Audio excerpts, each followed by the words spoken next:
Yo, yo, yo, yo, yo, yo, yo. Yo, yo. What's good with it? It's the homie Mac. Music, art, culture, knowledge. Each one teach one, peace and love. Reporting live from the Dogon. You know what it is. This is another session of Mac Minutes. Each one teach one, peace and love. Yeah, so I will not be long, but as always, I will be strong. Yeah, so the number one high school basketball player in the country, woo, let me get that right. The number one high school basketball player in the country, Dybantsa. I've heard his name pronounced Dybantsa a lot of different ways. Dybantsa. So I hope I'm not trying to butcher his name, but Dybantsa. That's the pronunciation I'm going to go with. Dybantsa. Number one high school player in the country again. He's about 6'9", 6'10", he looks to be about 220, real long, lean, muscled. The skills are there. He's a three-level scorer, meaning he can score on a drive, he can score mid-range, and he can score from deep. He has a nice jump shot. Fast twitch muscles are there, very quick off the dribble, explosive. You can still see that he's going to add more muscle to his frame. The skills are there. I would liken him, if I made a pro comparison, I would liken him to like a more explosive Kevin Durant. I mean, I know that's high praise, but yeah. Again, about 6'9", 6'10", 220. Great ball skills, can handle the ball. And one thing that I noticed about him is his attitude. Like, his energy is good. Like, he seems like he gets along with his teammates, that he cares about his teammates, that he knows how to get them enthused and riled up, and he seems to have a lot of intangibles, especially as a leader. And I really respect that. I think I've seen games where he played AAU for the Oakland Soldiers, and I saw him, and when players messed up on his team, he encouraged them. He didn't just, get your stuff together, man. Like, he didn't talk them down. He encouraged his teammates. I like that. I respect that. I think he has a lot of intangibles. As far as his work ethic is clearly there. You don't become he was originally class of 26, but he reclassified to class of 25. So he's basically been the number one player in two classes. So with all that being said, he originally was playing ball at a school in Massachusetts. Then he transferred to Prolific Prep, which is in Napa, California. And then now he's at Utah Prep, which is obviously in Utah. Word on the street is, I got some inside intel that he was paid I heard he got $1.5 million to go to Utah Prep. So $1 million to him, and then I think like $500,000 to his parents. Money talks. As Jay-Z said, money talks in another kind of slang. Apparently, so some people I know on the prep school circuit, his family was telling them, like, look, if you're not talking about spending $1 million or better, don't even come our way. It is what it is. So with all that being said, I know his final four schools were Kansas, Alabama, UNC, and surprisingly BYU. I'm just thinking, like, what the hell, BYU? But I mean, I put two and two together. Okay, so if he went to Utah Prep, BYU was in Utah. I'm pretty sure that the BYU Cougars had something to do with him going to Utah Prep, and I'm thinking the pipeline is to go from Utah Prep to BYU.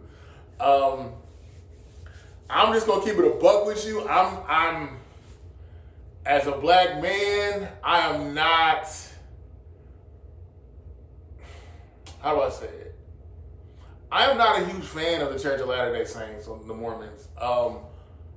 That's why I'm just kind of shocked. I mean, I know that Mormon NIL bag is huge. I know that they BYU. I want to say the Mormons. They definitely have stock in the Jazz, Utah Jazz. They probably have boosters that are affiliated with the Utah Jazz. We know Mormons run Utah. Like they have the money. They have the resources. Yeah. And BYU, I mean, I don't know how it is contemporarily, but I know in the past, like, they've been very strict about the boys and the girls and how they interact with each other. I've heard rumors, I don't know how true this is, that you have players that actually got kicked out of school because they were having sex, or they had a girl in their dorm room, and I guess there's some rule about how if she's in your room, her feet have to touch the ground. Something like that. I mean, I know that sounds ridiculous. I don't know how true that is, but it seems quite plausible if you're dealing with, an institution that's very protracted in their discipline and, how they're, I guess they have a strict moral code. So it doesn't sound too far-fetched to me. But yeah, the history, that aside, just the history of the Mormon church, I know they said that, you had the curse of Cain and the curse of Ham. Basically, Ham saw Noah naked, Cain killed Abel, and their descendants were cursed with dark skin. The melanin in our skin is a curse. They promulgated that for years.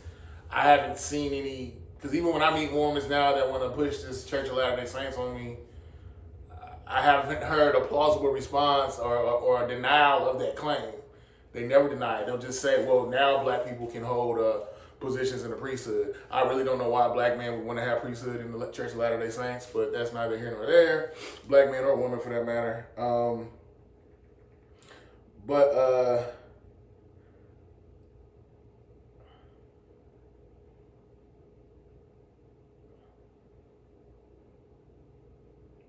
Both the church founder Joseph Smith and his most popular successor, Brigham Young, taught that black people were under the curse of Cain as well as Ham.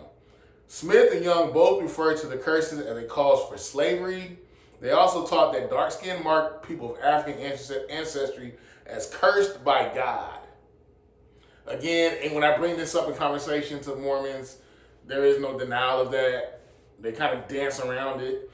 Or bring up the fact like, oh, now you can, again, as I stated earlier, now you can have positions in the Mormon church and be black. But yeah, you still haven't refuted that claim. But I still haven't seen any.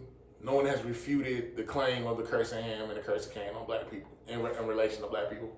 Never met a Mormon that denied it. So yeah, with that being said, I was shocked that he signed with BYU. I wonder if he even knows this history, but. From my understanding, Cooper Flagg's NIL package is worth $2.9 million. AJ Dybantsa, his NIL package is worth, I'm hearing upwards to $10 million, $7 million, anywhere from $7 to $10 million. I think it's kind of interesting because it's like BYU is going to give him that bread, but it's like he may be there for a year. And I know some of y'all saying, well, Maurice MACK, Bryce Underwood signed with your Michigan Wolverines, and that NIL package was worth $12 million. But yeah, but Bryce is going to be there for at least 3 years. I don't know. Dybantsa is probably one and done, I'm thinking. I don't know if I would shell out that kind of money for a kid for just a year, but who knows? Maybe they feel like this will be the precursor that'll change the narrative or the direction of the program. Dybantsa said it wasn't strictly about the money. He was saying how he likes the coaching staff at BYU, Kevin Young, Coach Kevin Durant, and Devin Booker. Kevin Durant rather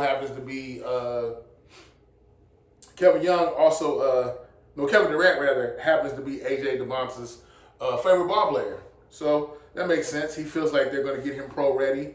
There's also another person on the staff, Mike Davey, who was head of the nutrition, who was formerly the head of the nutrition department for the Milwaukee Bucks. It's interesting to see how this plays out. I wish AJ much success in his endeavors. God bless him, his family. He's in a good position. He's winning. It'll be interesting to see.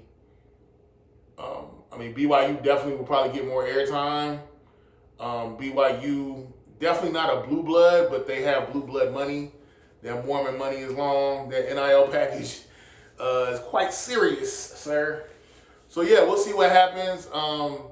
I don't know if people. I've never paid attention to BYU basketball. I mean, I know what they had: Danny Ainge, Sean Bradley, Jimmer Fredette. There's no one currently in the NBA that went to BYU. But yeah, I guess AJ is definitely going to change that narrative. I think he's going to have a great year hooping at BYU. Definitely probably will bring more media hype, more media attention to BYU. So, I mean, it's a win-win, I guess, definitely for him and for BYU. I guess I just wouldn't want to give out that type of money and you're only going to be there a year. But hey, it is what it is. He may stay longer, who knows? But I got a feeling he's going to really go off. Like, just, again, his wingspan, his ball skills, he can handle the rock, can shoot, again, 3-level scorer. He plays defense. He plays both sides of the ball. Explosive. I like his game a lot. Shout out to the homie Q-Ron Elliott.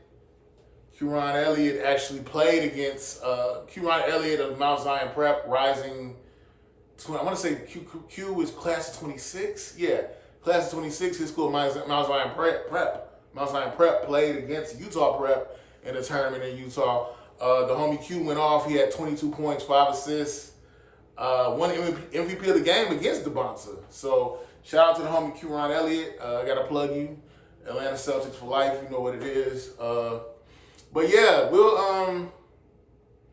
college basketball is interesting. We'll see how all this plays out with the NIL packages and what the future scope of not only college basketball, but college athletics in general, what all this spawns and what will happen in the future with all this. Because these kids definitely deserve this bread. These kids have funded people's mortgages, have funded whole academic departments, contingent upon their success in whatever field of endeavor they're in sports, football, basketball, baseball, what have you. These kids have been cash cows for years and they've been exploited. So hey, I'm glad they're getting their bread. It's the homie Mac. Each one teach one, peace and love. Signing out from the Dogon. I'm out.